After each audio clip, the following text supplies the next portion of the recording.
Hello students, मैं doctor Sangeeta Mathur, associate professor political science, LBS government college कुटपुतली।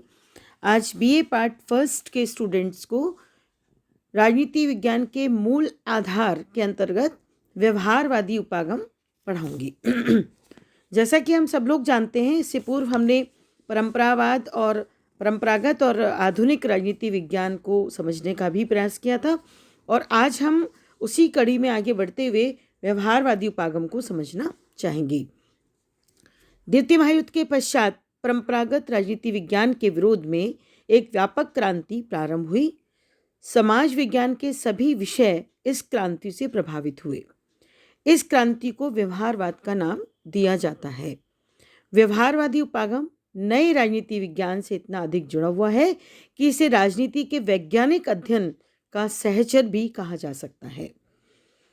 कभी कभी तो यह भी माना जाता है कि अन्य अनेक उपागम जैसे संचार सिद्धांत, प्रकार्य सिद्धांत आदि व्यवहारवादी क्रांति की उपज हैं। व्यवहारवाद एक बौद्धिक प्रवृत्ति है तथा इसे एक निश्चित शैक्षणिक आंदोलन कहा जा सकता है। हम इसे अमेरिकी राजनीति विज्ञान की जटिल विचारधारा के साथ जोड़ सकते हैं, जो स्वयं अपने आप में एक कठोर अनुभववाद, मानव आचरण के संबंध में वैज्ञानिक सिद्धांत तथा सत्यापन योग्य प्रक्रिया के प्रयोग पर बल देता है। राजनीति विज्ञान में व्यवहारवाद आधुनिक प्रयासों एवं दृष्टिकोण की देन है। परंपरागत दृष्टिकोण में निहित ऐतिहासिक, दार्शनिक, वर्णनात्मक एवं संस्थागत प्राथमिकताओं की अपर्याप्तता से असंतुष्ट होकर व्यवहारवादी दृष्टिकोण एक विकल्प के रूप में प्रस्तुत किया गया, जिसमें व्यवहार के अध्ययन की महत्ता को राजवैज्ञानिकों ने स्वीकार किया। राजनीति विज्ञान के संदर्भ में व्यवहारवाद मुख्यतः अपना ध्यान राजनीतिक व्यवहार पर केंद्रित करता है। व्यवहारवाद अनुभवात्मक शोध तथा प्रविधियों के निरंतर सुधार में विश्वास रखता है। यह अनुभवात्मक तथा क्रियात्मक है तथा इसमें व्यक्तिनिष्ठ मूल्यों, मानवीय विवरणों तथा कल्पनाओं आदि का कोई स्थान नहीं है। इस दृष्टि से व्यवहारवाद परंपरावादियों से बिल्कुल भिन्न है। वे राजनीति विज्ञान को राज्य की कानूनी और दार्शनिक सीमाओं में बांधने के लिए तैयार नहीं है। अब हम ये देखना चाहेंगे कि व्यवहारवाद से हमारा तात्पर्य क्या है। 19वीं शताब्दी के अंतिम वर्षों में राज्य, समाज एवं मानव का व्यवस्थित अध्ययन विश्वविद्यालय स्तर पर प्रारंभ हो गया था। इस प्रकार के अध्ययन का सामान्य नाम प्राय सामाजिक विज्ञान प्रचलित हो गया। व्यवहारवाद शब्द का प्रयोग आरंभ में डेविड ईस्टन ने लिखा है उस मनोवैज्ञानिक संकल्पना के अर्थ में किया गया था जिसका आरंभ जेबी वॉटसन ने किया था। यह फ्राइड के मनोवैज्ञानिक विश्लेषण तथा अचेतन के विरोध में प्रतिक्रिया है। व्यवहारवाद में आत्मनिष्ठ तत्वों का कोई स्थान नहीं है। व्यवहारवादियों का मत है किसी व्यक्ति की इच्छा, उद्देश्य, विचार या अचेतन क्या है या आत्मनिष्ठ होने के कारण प्रमाणित नहीं किए जा सकते। आंतरिक आत्मनिष्ठ तत्व तथा उद्दीपन दोनों को ध्यान में रखकर ही अनुक्रियाओं या व्यवहार का सही अध्ययन हो सकता है, ऐसा व्यवहारवादी मानते हैं। राजनीतिक व्यवहार के बारे में हम जब बात करते हैं तो राजनीतिक व्यवहार शब्द का प्रयोग अमेरिकी राजवैज्ञानिकों द्वारा प्रथम विश्व युद्ध के बाद से किया जाने लगा था। किसी पुस्तक के शीर्षक में इसका प्रयोग संभवतः एक पत्रकार फ्रैंक केंट के द्वारा 1928 में पुस्तक political behaviour, the heretofore unwritten laws, customs and precepts of politics as practiced in the United States में किया गया था। इस शब्द को एक सम्मानपद स्थान दिलाने का श्रेय स्वीडन के विद्वान हर्बर्ट टिंगस्टन द्वारा 1937 में प्रकाशित पुस्तक political behaviour studies in elections statistics को है। व्यवहारवाद का अर्थ स्पष्ट करने के लिए हम बहुत सारे विद्वानों की जो व्यवस्थाएं हैं उनको भी देख सकते हैं, जैसे रॉबर्ट डहल ने, David Truman, Kirkpatrick Sibley, David Easton, professor Alfred de Grazia ने व्यवहारवाद को अलग अलग तरीके से परिभाषित और अलग तरीके से हमारे समक्ष रखने का प्रयास किया है। यहाँ पर हम डेविड ईस्टन के जो विचार हैं उनको बिल्कुल अलग से देखेंगे। अब हम थोड़ा सा आगे बढ़ें तो हम व्यवहारवादी उपागम का जो विकास है उसको देखना चाहेंगे। ग्राम वेहलास की पुस्तक ह्यूमन नेचर इन पॉलिटिक्स तथा ऑथर बेंटले की पुस्तक द प्रोसेस ऑफ गवर्नमेंट सन 1908 में प्रकाशित हुई। उस समय इन दोनों पुस्तकों का प्रकाशन राजनीति विज्ञान की अध्ययन प्रणाली में परिवर्तन का प्रतीक था। अब राजनीति की अनौपचारिक प्रक्रियाओं पर अधिक और राज्य की राजनीतिक संस्थाओं पर कम बल दिया जाने लगा। राजनीति विज्ञान के अध्ययन में समाजशास्त्र, मनोविज्ञान जैसी सामाजिक विज्ञान की शाखाओं का खुलकर प्रयोग किया जाने लगा।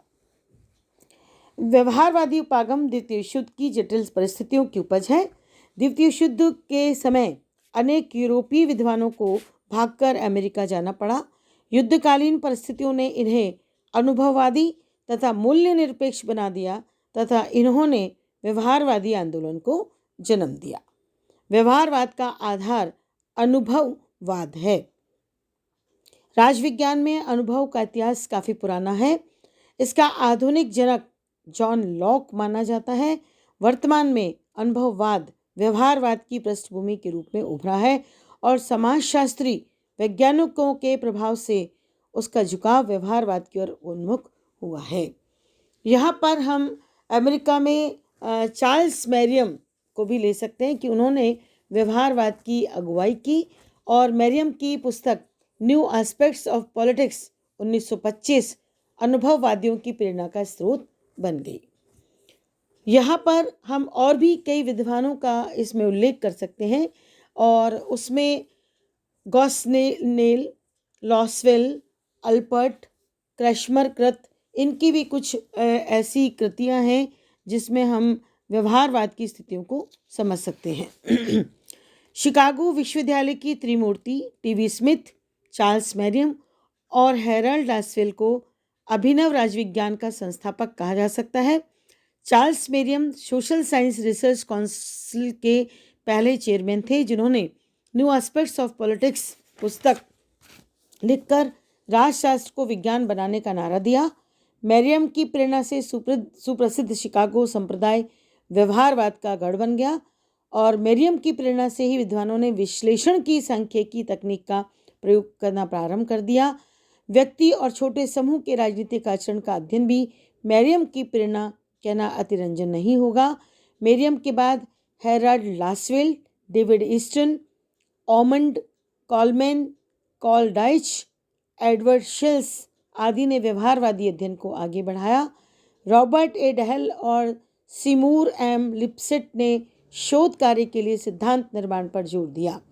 व्यवहारवाद के विकास में डेविड ईस्टन का योगदान अत्यंत महत्वपूर्ण रहा है।